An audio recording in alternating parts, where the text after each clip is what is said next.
Bentar, jangan skip dulu video ini. Iya, gue mau bahas Huawei Pura 80 Ultra ini. Tapi disclaimer, video ini tidak ada sangkut pautnya sama Huawei Indonesia. Dan nggak akan di-boost juga videonya. Jadi, viewsnya nggak bakalan jutaan kayak video review teman-teman yang lain. Video ini pure review dari gue pribadi karena gue jajan sendiri, guys. Oke?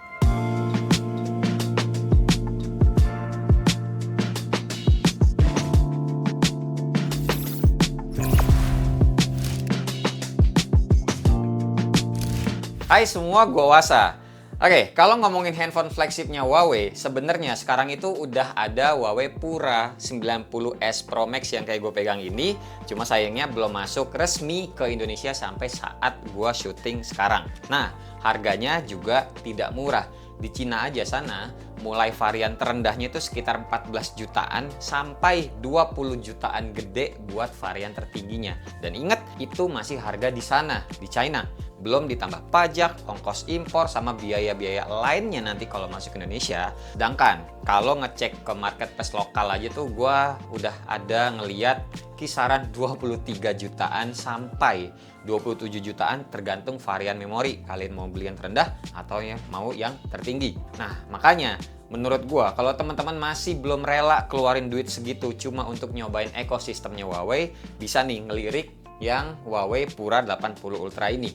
Soalnya harga secondnya, ini aja gue beli second, sekarang tuh udah lumayan turun, rata-rata 11-15 jutaan. Ya tetap masih mahal sih, masih belasan juta, masih 2 digit. Tapi ya menurut gue udah jauh lebih menarik dibanding pada saat awal rilis. Bahkan kalau yang Pura 80 versi Pro-nya aja itu udah under 10 juta kalau gue lihat. Pokoknya paling penting menurut gue sebenarnya adalah soal skill kameranya. Kedua handphone ini itu bisa dibilang kayak nggak jauh-jauh banget lah bedanya. Terus feels flagshipnya juga masih dapet, performanya juga handphone ini masih ngebut. Paling yang cukup kerasa Pura 80 Ultra ini tuh masih belum support 5G aja, sedangkan Pura 90s Pro Max ini udah. Jadi di video ini gue nggak mau ngebahas spek yang terlalu teknis banget. Pemakaiannya aja Huawei Pura 80 Ultra ini sehari-hari kayak gimana, dan ngejawab kayak gimana rasanya hidup tanpa Google Mobile Service. Itu beneran kayak seperti yang repot banget nggak sih kata orang-orang yang suka gue temuin. Oke, sebelum lanjut wajibnya gue ngasih tahu ke teman-teman kalau handphone ini gue belinya tuh Huawei 80 Ultra di distributor ponsel.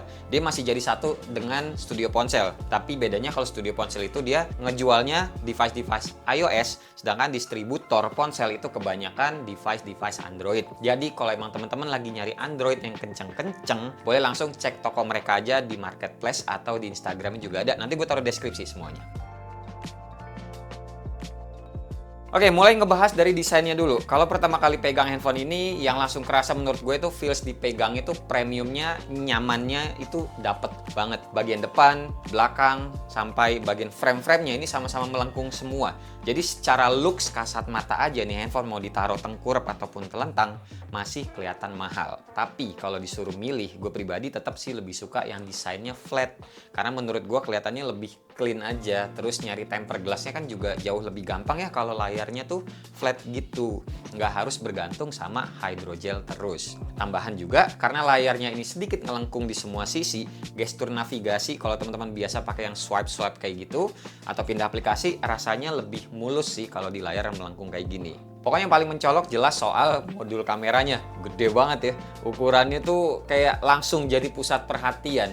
Untungnya bump kamera segede gini nggak cuma buat gaya-gayaan sih. Justru pas dipakai satu tangan misalkan, jari gue tuh kayak bisa ngeganjel atau bisa nyender lah di bawah modul kameranya. Jadi kayak ada pegangan tambahan dan handphone ini berasa makin mantep gitu di genggamnya. Cuma konsekuensinya tetap ada, yakni bobotnya nih handphone lumayan berat. Sekitar 233 gram buat dipakai bentar sebenarnya tidak masalah, tapi kalau dipakai lama nih kayak scroll TikTok, Instagram, ataupun lihat-lihat YouTube Short, ataupun kalian ngedit-ngedit di handphone ini, atau ya baca-baca lah, pokoknya sambil pakai satu tangan, lama-lama mulai berasa juga handphonenya. Kalau ngomongin layarnya, jujur gua hampir tidak ada komplain. Huawei pakai panelnya ini tuh LTPO OLED 6,8 inci yang punya refresh rate sampai 120 Hz. Warnanya tuh enak dilihat, nggak lebay kalau menurut gua, dan brightness-nya juga tinggi. Jadi pas dipakai di luar ruangan siang bolong kayak sekarang ini gue cobain, masih jelas banget. Mungkin di kamera kelihatan kayak agak redup, tapi mata ngelihatnya sih masih aman-aman aja. Terus kalau ngomongin bezelnya juga tipis dan simetris di semua sisinya. Enak kok ngeliat layarnya. Oke, sekarang lanjut ke performanya, dan ini menurut gue bagian yang bakal bikin banyak orang itu berdebat ya. Soalnya pas pakai Huawei Pura 80 Ultra ini pertama kali masuk Indonesia, harganya itu kan sekitar 23 jutaan. Dengan harga segitu ya wajar aja kalau orang tuh berharap performanya bakal sekenceng flagship Android lain. 20-an juta bro. Tapi kalau ngelihat benchmarknya doang, ya siap-siap aja kecewa. Ini pas gua ngetes Antutu versi 11 aja skornya cuma 1,2 jutaan. Kalau dibanding flagship Android lain di harga yang ya identik, ya jelas kalah jauh, 2 jutaan bahkan 3 jutaan kali ya kalau udah menyentuh 20 juta. Terus gua tes Geekbench juga cuma dapat sekitar 1262 poin untuk single core-nya dan 4200-an untuk yang multi core-nya. Sementara PC Markwalk yang 3.1 gue cobain ada di angka sekitar 10 ribuan poin. Tapi ya, kalau cuma ngelihat angka-angka ini doang, ya jujur gue juga sempat mikir, orang awam juga kayaknya nggak merhatiin gitu ya. Cuma tetap aja sebagai yang paham, flagship semahal ini, benchmarknya kenanya tuh kayak ya, biasa aja, kayak handphone mid-range aja tuh bisa dapet segitu. Tapi setelah gue pakai langsung beberapa hari, ternyata ceritanya beda guys. Gue buka aplikasi banyak, multitasking, ngedit-ngedit foto juga, pindah aplikasi sampai aktivitas sehari-hari tuh pokoknya semuanya ini tuh tetap kerasa smooth. UI-nya juga ngaruh. Ya nggak ada sih kesan lemot atau kayak nge-lag gitu yang bikin kesel kayak gitu-gitu, hampir tidak ada. Di sini gue berpikir, menurut gue ini adalah salah satu bukti ya kalau benchmark itu emang nggak selalu ngegambarin atau ya nggak selalu ngasih pengalaman pemakaian yang sebenarnya. Jadi kalau ditanya lebih percaya benchmark atau experience, kalau buat handphone ini gue sih bisa jawabnya mending kalian cobain dulu aja. Karena ya gue bakal pilih experience-nya, walau angkanya itu kenanya tuh kalah ya. Tapi feels flagship-nya masih dapat ketika kita pakai handphone-nya. Terus kalau lanjut ke softwarenya, dan justru di sini nih yang bakal jadi pertimbangan terbesar sebelum teman-teman mutusin beli handphone Huawei atau tidak. Bukan handphonenya doang sih, tabletnya juga. Karena ini kita akan mulai masuk ke ekosistemnya. Huawei Pura 80 Ultra ini tuh pakai MIUI 15. Nah, tapi teman-teman jangan salah paham dulu. Walaupun namanya MIUI 15 bukan berarti dia itu Android 15 saat ini. MIUI 15 ini tuh masih dibangun di atas Android 12 biar kompatibel aplikasinya buat pengguna global tetap lebih baik. Nah, masalah utamanya tentu aja karena Huawei masih belum bisa pakai Google Mobile Service secara natif. Sedangkan sekarang aja tuh Android 16 menuju 17 ya guys. Ini udah ketinggalan jauh banget sih. Dia tuh masih Android 12. Jangan heran kalau misalkan pengalaman teman-teman tuh kalau pakai Huawei bakal sedikit berbeda dibandingkan Android yang biasa kita pakai sehari-hari. Nah, sekarang jadinya tuh muncul banyak pertanyaan kalau gue cek-cek di sosmed ataupun kalau teman-teman gue kita tuh lagi nongkrong gitu loh. Kayak pertanyaannya semacam, masih repot nggak sih pakai Huawei zaman sekarang? Nah, gue bisa jawab kalau aplikasinya yang teman-teman pakai sehari-hari itu udah tersedia, oke? Jadi ada di Huawei App Gallery kayak anggaplah WhatsApp, Instagram, TikTok, Telegram, sampai beberapa aplikasi mobile banking juga sekarang tuh udah ada di situ. Jadi tinggal install aja, nggak perlu ribet nyari APK kesana kesini. Nah, terus disinilah ada yang namanya Gbox, Micro G, sampai Fibonacci yang lagi rame. Gampangnya gini guys, karena Huawei itu balik lagi nggak punya Google Play Store, mereka tuh kayak kerjasama sama partner ya buat distribusi aplikasi Android langsung lewat App Gallery tersebut. Jadi buat aplikasi yang emang udah didukung. Menurut gue experience installnya udah cukup simple sih. Jadi kita nggak perlu ke Fibonacci langsung, nggak perlu ke Micro G langsung, nggak perlu ke Gbox langsung. Jadi lewat si aplikasi Huawei App Gallery aja. Nanti dilempar dari sananya. Nah, terus gimana cara ngebedain aplikasi yang udah tersedia sama yang belum? Gampang aja. Kalau di App Gallery muncul tombol install, berarti aplikasi itu udah bisa langsung teman-teman download dari App Gallery. Tapi kalau di App Gallery-nya kalian nyari aplikasi tersebut, munculnya malah tombol get atau dapatkan ya bahasa Indonesianya, itu biasanya teman-teman bakal dilempar secara otomatis ke Gbox untuk menginstal aplikasinya. Nah, mulai dari sini ceritanya tuh udah berubah gitu ya. Gbox itu semacam ya bisa dibilang virtual Android lah yang jalan di dalam handphone Huawei.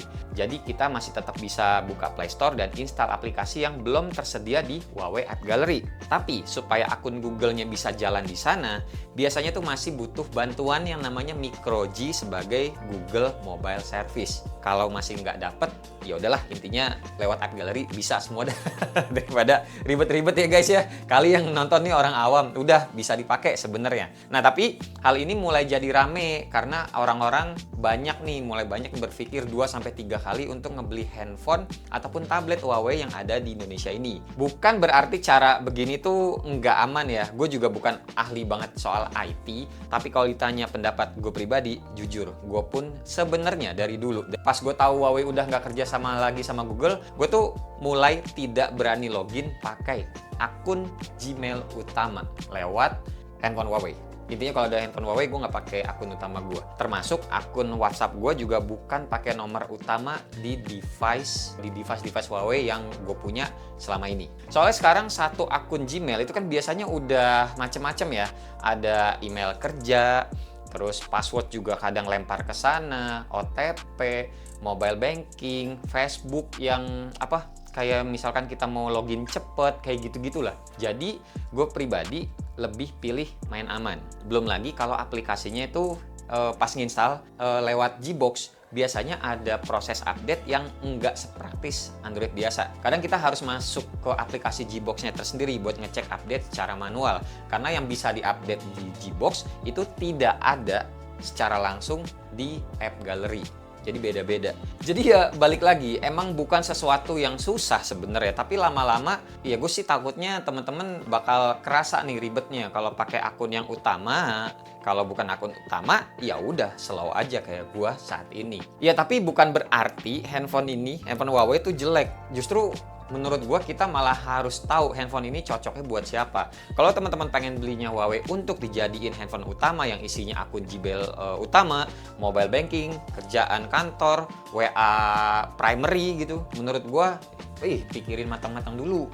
Tapi kalau teman-teman udah pakai Samsung, Oppo, Vivo, iPhone, terus beli jajan Huawei untuk handphone kedua, buat foto-foto, buat bikin konten, buat ngedit langsung di sini, dan emang pengen ngerasain mobile kamera yang beneran bagus juga, malah menarik banget jadi handphonenya ini. Soalnya gini loh, hardware-nya Huawei itu bagus-bagus semua. Ini kita ngomongin kameranya aja dulu deh. Karena kan disinilah emang Huawei tuh mulai nunjukin kenapa mereka menjadi salah satu juaranya di dunia mobile fotografi. Buat yang ngikutin Huawei dari dulu pasti udah tahu kalau seri Pura ataupun Mate itu urusan kamera mereka tuh emang hampir nggak pernah setengah-setengah, semuanya all out. DxOMark dia sering banget juara 1, dan menurut gua itu masih kayak kerasa banget juga di Pura 80 Ultra ini. Jadi balik lagi nggak mesti beli yang 90S Pro Max ini sih. Di atas kertas ini handphone 80 Ultra emang speknya tuh lengkap banget. Kamera utamanya 50 megapiksel, sensornya 1 inci. 1 inci loh, gede. Ultra wide 40 megapiksel. Terus ada dual telefotonya juga, ada yang 3,7 kali sama yang 10 kali. Itu dua-duanya optikal. Terus lensa depannya juga udah ada autofocus. Jadi buat selfie ataupun ngevlog enak, ultra wide pula. Tapi jujur, yang bikin gue impress bukan karena ngelihat speknya. Yang bikin gue suka ini pas dipakai motret sehari-hari. Even kita nggak jago aja tuh hasilnya bagus. Asal-asal jepret aja tuh bagus. Ya dibantu sama AI juga, cuma yang nggak ada masalah. Mau kamera utama, ultra wide, telefotonya 3,7 ataupun yang 10, kualitasnya konsisten semua warnanya. Jadi nggak ada cerita pindah lensa, terus kualitasnya langsung anjlok. Kalau perpindahannya kurang smooth, ya masih kalau yang kayak gitu. Karakter warnanya juga bagus, dan gue sih, mata gue ya, maksudnya ngeliatnya tuh demen. Menurut gue Huawei tuh masih punya warna yang natural lah, nggak terlalu lebay, tapi juga nggak pucat-pucat amat. Jadi hasil fotonya enak dilihat dan seringkali nggak perlu diedit macam-macam juga sebelum kita upload ke sosial media.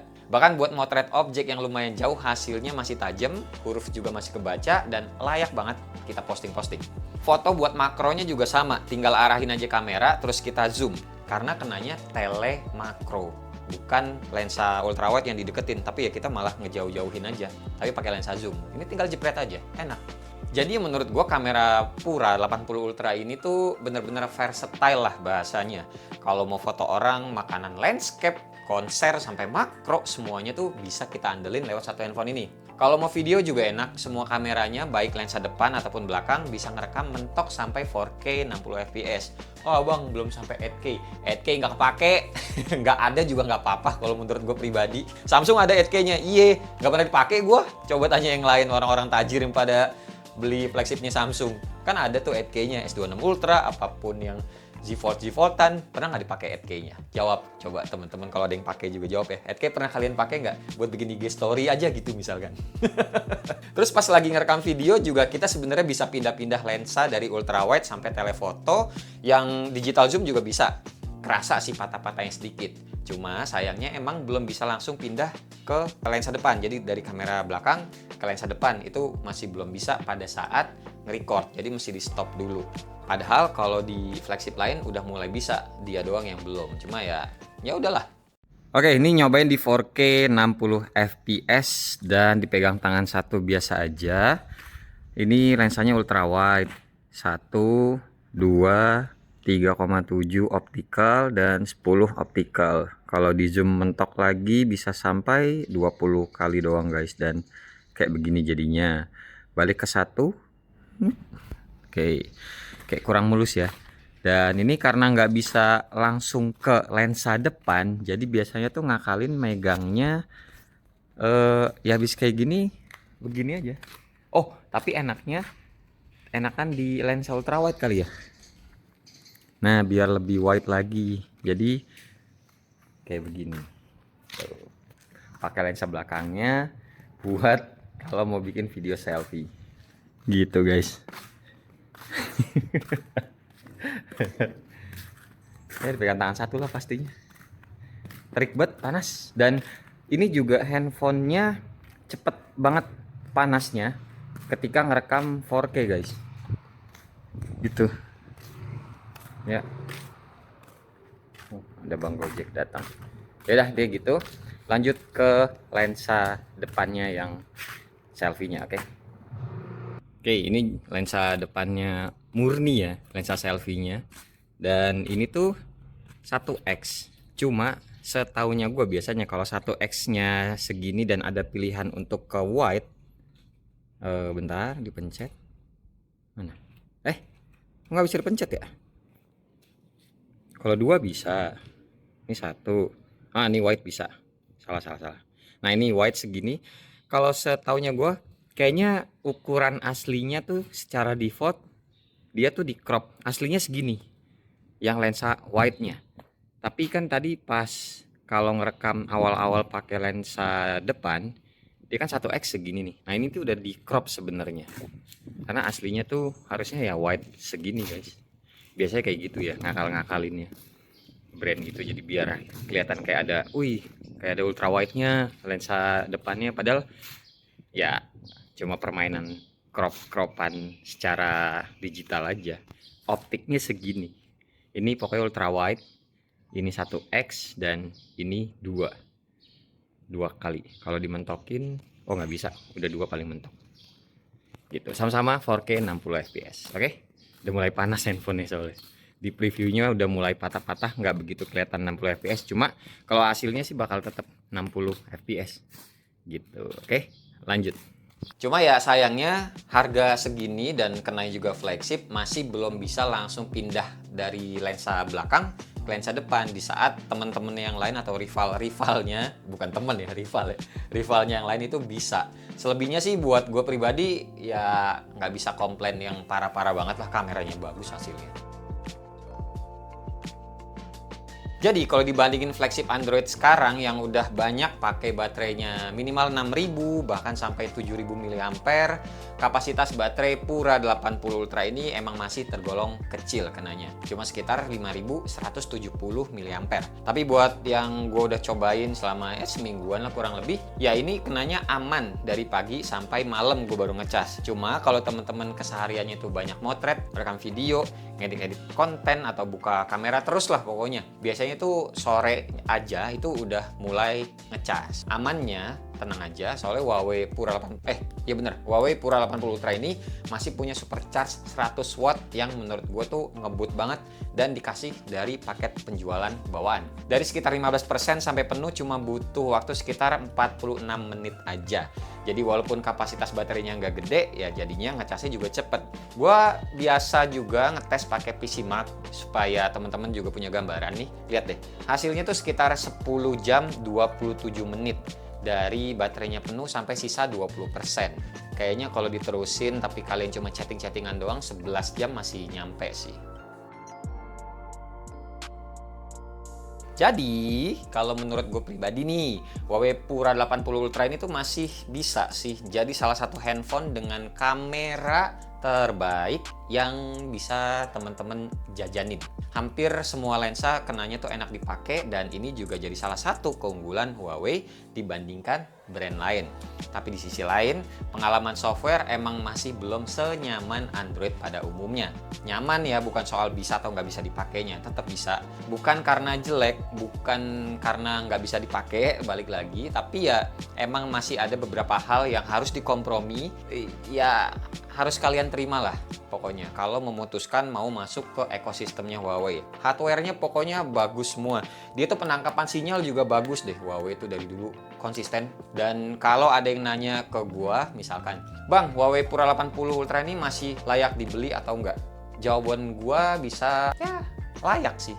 Tapi dengan catatan teman-teman itu tahu apa konsekuensinya. Kalau prioritasnya hardware termasuk kameranya, pengen cobain ekosistem Huawei tanpa harus langsung keluar duit jauh lebih mahal buat nebus si Pura 90S Pro Max ini, menurut gua Pura 80 Ultra masih menarik banget. Apalagi sekarang harga secondnya balik lagi mulai turun. Jangan sampai nih gua habis bikin video ini toto harganya naik lagi, jangan ya. Tapi kalau teman-teman yang nyarinya adalah pengalaman Android yang tinggal login akun Google terus semuanya langsung beres, kameranya juga bagus, ya sebenarnya banyak banget optionalnya, substitusinya banyak. Vivo X300 Ultra itu bagus, videonya juga. Oppo Find X9 Ultra, itu juga fotonya bagus dan kedua handphone tersebut malah dijual sekalian sama lensa telephoto kit bawaannya. Iya kan, kamera banget. Tapi ya balik lagi, mereka semua itu hardware-nya sama-sama bagus, terlebih Android-nya mereka, Google-nya mereka itu aman bawaan lahir. Jadi emang banyak hal-hal yang perlu dipertimbangin sebelum beli Huawei handphone ataupun tabletnya juga sih. Ya udah, mungkin segini aja dulu video kita kali ini. Menurut teman-teman kayak gimana? Apakah kalian tuh tertarik? Masih tertarik lah ibaratnya sama handphone Huawei yang beredar di Indonesia ini, yang resminya pastinya ya, atau justru kenanya malah masih ragu-ragu aja gara-gara nggak ada Google Mobile Service? Coba tulis di kolom komentar biar kita bisa diskusi bareng. Dan terima kasih buat semuanya udah nonton dari awal sampai akhir. Sampai ketemu di video selanjutnya. Bye-bye. Cheers.